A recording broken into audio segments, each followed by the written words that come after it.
Di balik megahnya singgasana Majapahit yang membentang dari tepi laut hingga puncak gunung, di antara gemerlap emas dan keangkuhan para pejabat istana, tersembunyi kisah yang tak pernah tertulis dalam prasasti, kisah luka asmara yang membara, menumbuhkan dendam di hati yang seharusnya hanya mengenal kasih.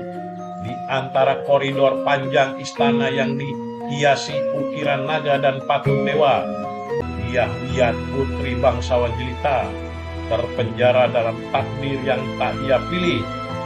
Ia dipingit sejak remaja, disiapkan menjadi selir untuk raja yang bahkan belum pernah menatap matanya.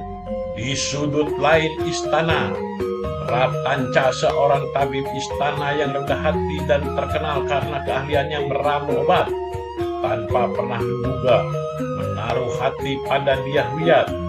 Cinta mereka tumbuh diam-diam, bersemi dalam tatapan curi-curi di taman istana, dalam percakapan lirih di sela perbanduka.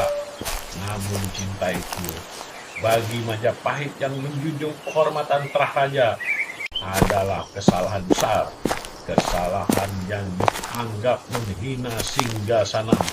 Ketika surat perjodohan Yahwiyat dengan sang raja turun dari meja sidang kerajaan, hati mereka pun retak.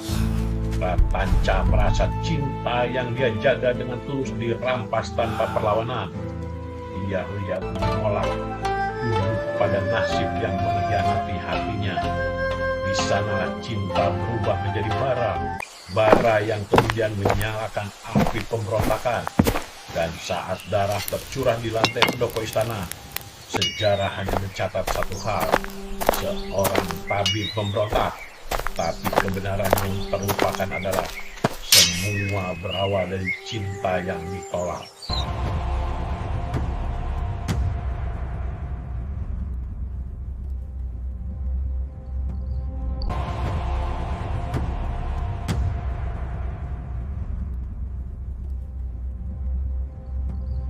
Aku tak melawan raja, tapi melawan takdir yang merampas hidupku.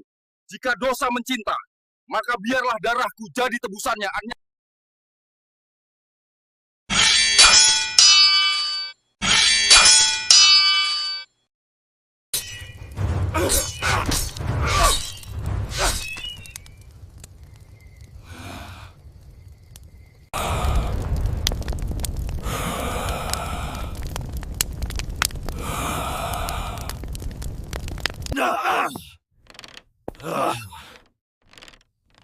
Kau sudah membunuh raja dan akan dihukum mati.